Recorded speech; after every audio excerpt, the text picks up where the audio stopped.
In the twilight moments of World War I, Europe had fallen into ruin. Germany was starving, the people were without the will to fight, and the government was destitute. In November of 1918, sailors from the port city of Wilhelmshaven mutinied. The revolt quickly spread, and soldiers and civilians alike marched and seized civil and military powers all over Germany. After 9 days, the revolution reached Munich, and just 2 days later, on November 11th, 1918, under pressure from the uprising, Kaiser Wilhelm II abdicated. That same day, Germany surrendered, bringing the Great War to an end and leaving behind a fractured nation. In the aftermath of the war, Germany's new government, the Weimar Republic, inherited a country wrecked by prolonged fighting. An estimated 250,000 Germans died from starvation and disease as a result from the Allied blockade, and the Treaty of Versailles only worsened the crisis by forcing Germany to accept full responsibility for the war and paying crippling reparations. The Weimar Republic, already struggling with mass unemployment and a tanking economy, was unable to meet these demands and instead inherited the immense debt of the fallen empire. The new Germany was disillusioned with authority, haunted by defeat, and desperate for meaning. From this cultural wreckage, a new and bold artistic movement began to form. The cinematic revolution that would define the decade was called German Expressionism. In 1920, the German Expressionist style would emerge and permanently change the landscape of film.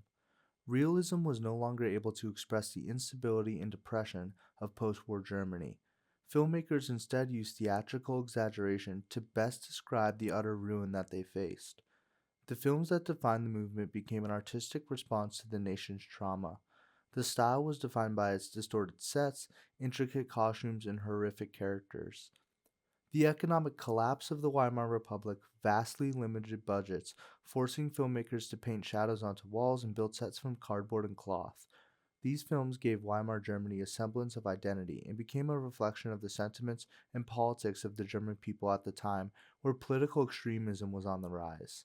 The conditions of the Weimar Republic and the rise of political extremism led to the birth of the Nazi Party, which capitalized on the anger and desperation of a humiliated nation. Economic collapse and a deeper fear of social disorder drove many Germans to seek strength in radical politics and authoritarian leadership. As the promise of Weimar's democracy faltered in the 1920s, the longing for order and unity began to drive Germans to the far right. Over the course of the decade, as the Nazi Party grew, Expressionist cinema reflected the sentiments that drove Germans to the party. Siegfried Kracauer, a cinema theorist, would later argue in his book From Caligari to Hitler that the films of German Expressionism represented the soul of the people, a collective unconscious that mirrored Germany's descent into fascism. Krakauer alludes to the fact that the Expressionist hope for control and stability was so easily transformed into a totalitarian nightmare. The films of German Expressionism not only redefined cinematic art, but also reflected the shifting political climate of Germany itself. As the Weimar Republic gave way to dictatorship under Adolf Hitler, Expressionist cinema showed the politics and troubles of the German people. The Expressionist movement officially began in 1920 with Robert Wiene's The Cabinet of Dr. Caligari, which is considered the first film of German Expressionism. Caligari is often cited as a film that redefined the boundaries of visual storytelling, allowing for artistic movement to really establish itself and grow. The film follows Francis, a young man recounting his experience with Dr. Caligari. Dr. Caligari is a hypnotist who controls a man named Caesar, a sleepwalker who Caligari keeps in a coffin and compels him to carry out his murderous commands in his sleep. The story unfolds in flashbacks as Francis explains that Caligari used the hypnotized Caesar to kill citizens across the town. When Francis's best friend is murdered, he begins investigating Caligari's connection to the killings. Caligari soon orders Caesar to murder Francis's fiancée, Jane, but Caesar is discovered, forcing him to flee, and he eventually dies from exhaustion. Francis then discovers that Caligari is not only a murderer, but the director of a mental asylum, and Caligari had been using Caesar, one of his patients, as the instrument of murder. The film concludes with a twist ending when the story returns to the present. Francis is revealed to be an inmate of the asylum. Caligari is not the villain, but rather the asylum director, and the entire narrative was an illusion of Francis, the insane patient. Caligari Caesar, like many of the young men sent to fight and die in the war, is without the ability to disobey. He is a body without any agency, and his dehumanization is made literal in the film. He is kept in a box and taken out only to kill. This resonated deeply with young men returning from the war, German men who spent years in the trenches and were similarly confined, controlled, and released only to kill. In this way, Caesar becomes a symbolic stand in for the lost generation. He's hollow and stripped of any autonomy by forces outside of his control. This resonated a lot with the German young men, but also young men around the world as German Expressionism came to the forefront of film and cinema. The ending, revealing that the entire narrative is a delusion of an asylum patient, could be seen to mirror the psyche of a nation desperate to make some sense of their trauma. It reflects the wishes of soldiers who simply wanted to dismiss the events of the war as a bad nightmare. The ending symbolizes a German people wanting to seal away the horrors of the war as if it were delusions of a crazy person and not the shared experience of an entire generation. The distorted world of Caligari mostly symbolizes the climate of post-war Germany. Soldiers returned from war with severe PTSD, missing limbs, or otherwise came back to a Germany that had been wrecked by financial crisis and food shortages. Many of these soldiers became desensitized, unable to acclimate to society, and returned to civilian life. This led many to join paramilitary groups and build an ultra-militant masculinity culture that drove young men to the right. This drift to the right would haunt Germany and German Expressionism as the early 1920s developed and would grow into anti-Semitic sentiments in politics and movies of the time. This drift to the right would haunt Germany and the German Expressionist movement as the early 1920s developed and would grow in anti-Semitic sentiments in politics and movies of the time. Following the formal establishment of German Expressionism with Caligari, the cinematic movement began to shift and grapple with what were seen as more tangible threats facing the nation. F. W. Murnau's Nosferatu from 1922 taps directly into a sort of building collective subconscious, the fear of invasion that the German right had echoed into society. Count Orlok, the vampire, is depicted as repulsive, gaunt, and has rat-like features. His features and status as a foreigner played into the rising xenophobia, anti-Semitism, and fascist politics of Germany at the time. The film Nosferatu from 1922 follows a real estate agent, Thomas, who leaves his happy domestic life to visit a mysterious count in the mountains. The count is a vampire who then travels to Thomas's city and brings a plague of rats and death with him. He then becomes obsessed with Thomas's wife, who in the end sacrifices herself to keep him distracted until the sun rises, burning him away. In the film, Orlok is an outsider who brings ruin to the quote-unquote pure German town, reinforcing the growing rhetoric that Germany's problems stem not from internal failures of the Weimar Republic government, but from a hidden and malicious other. Similarly, the film Der Golem from 1920 discusses ideas of anti-Semitism in like fashion. The film follows Rabbi Loew as he predicts the Jewish citizens of the ghettos of Prague will soon face a violent exile. The very next day, the Holy Emperor decrees that the Jews must leave the city of Prague and sends Florin as a messenger. Florin arrives and falls madly in love with the rabbi's daughter. Then the rabbi asks Florin to go back to the emperor and request counsel with him, which Florin does out of love for the rabbi's daughter. Rabbi Loew then creates a golem using quote-unquote dark magic and brings the golem with him to meet the emperor.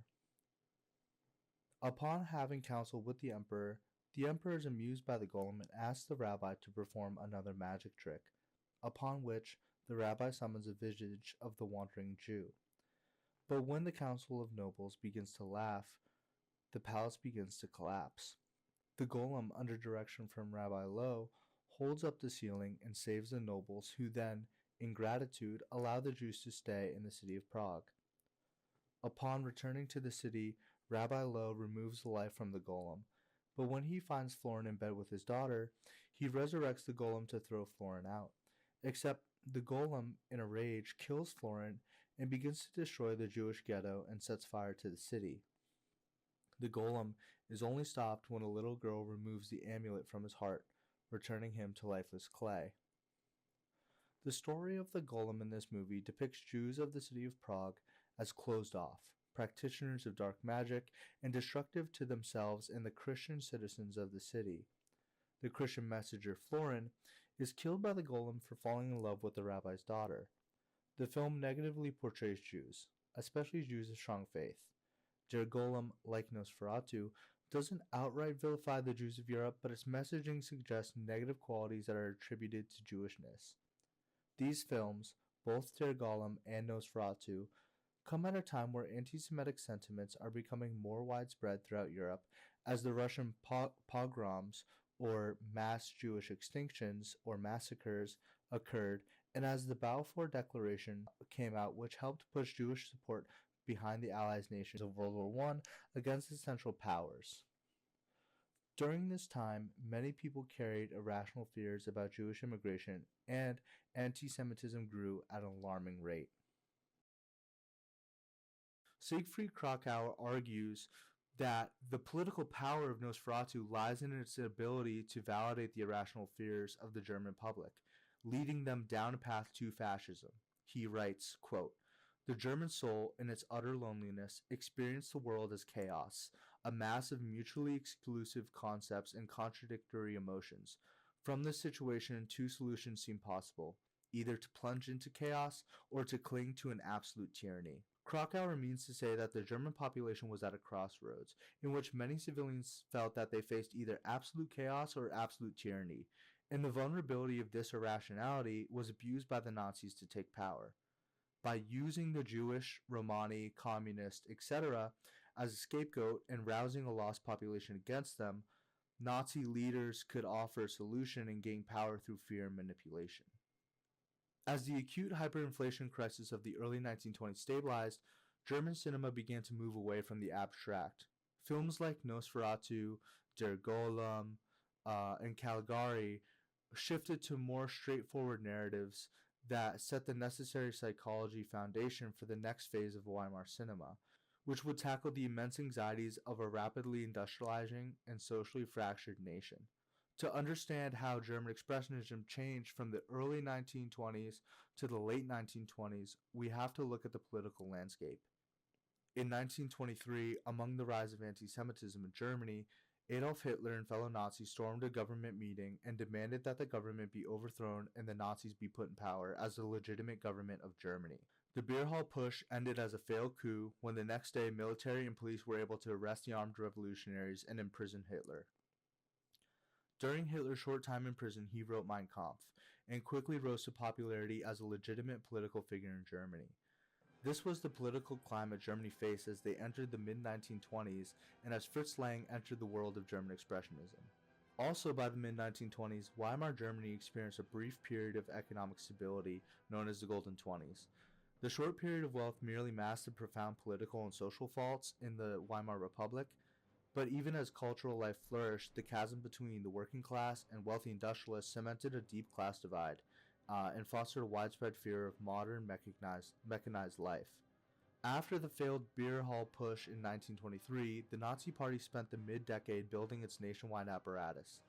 By exploiting the profound anxieties about class conflict, technological dehumanization, and rising anti-Semitism, the Nazis laid the groundwork for their next eventual government takeover. This tension between a machine-driven and a worker-driven economy and simmering political radicalization made Fritz Lang's colossal epic Metropolis in 1927 stand out as much as it did.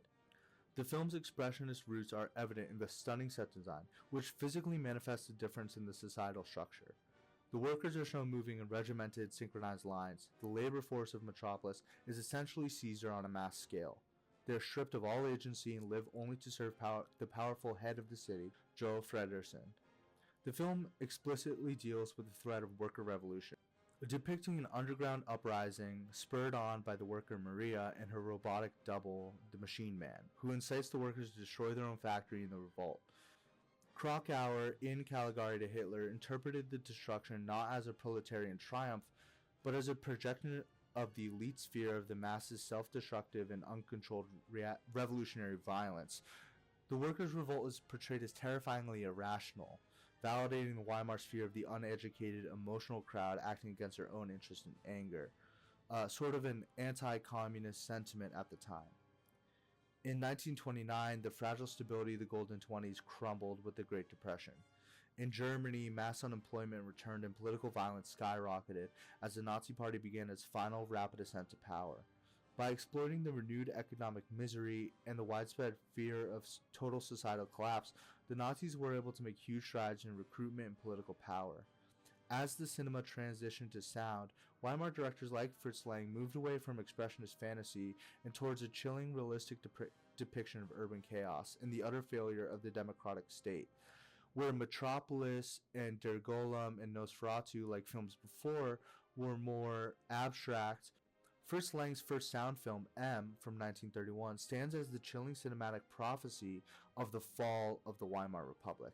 The movie M centers around the hunt for a child murderer who terrorizes a major German city. The killer is a pitiable, compulsive figure driven by an inner sickness. Voices inside his head kind of compel him to kidnap and kill the children. The crucial shift in M is that the police prove incapable of catching him.